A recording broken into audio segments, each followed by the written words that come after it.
What is going on, everybody? This is Matt Rinke, the founder of Illumination Wealth, coming to you with another video in the series of year-end tax planning. Now, we wanted to talk about what tax planning opportunities arise for those of you whose income was pretty similar to prior years and has been pretty consistent, and there's been no major changes up or down that we're discussing in other videos. So I think first and foremost, it's really making sure that you are clear in terms of where you are year to date on your withholdings and estimated payments to understand where you stand from a tax perspective, what marginal tax brackets you're in, how much room you have left in those marginal brackets to be doing planning around them.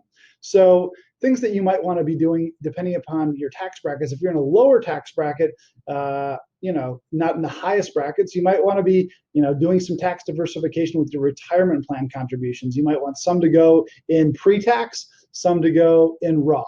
Those are things that can help you on both sides of the spectrum, from saving money on tax to also preventing taxable income in the future. You can also be establishing or contributing to a health savings account. This saves money on a pre-tax basis, and it also has the ability to grow tax-free.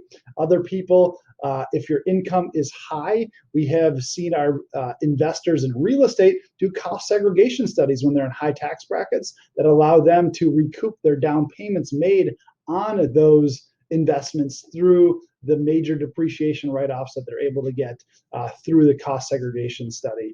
You can also, depending upon your tax bracket, consider realizing capital gains, because if your tax bracket is relatively low, you can realize these gains now in advance of the fact that capital gains tax rates might rise in the future. And you can also think about taking bonus depreciation. You can think about, again, deferring income into the next year, or as well as accelerating expenses and investments in your business in 2020 to help recapture some of the money that might otherwise go to tax as has done in the years past. So make sure that you continue to do your planning. Think about all the opportunities that are out there. If you're on accrual basis from a tax standpoint, if your income is really high, you might want to consider shifting to a cash basis this year, depending on all the different things that are going on inside of your tax plan. So if you have any questions about your specific situation, don't hesitate to reach out. This is Matt Rinke from Illumination Wealth. Hoping you all continue to stay healthy and live wealthy. Take care.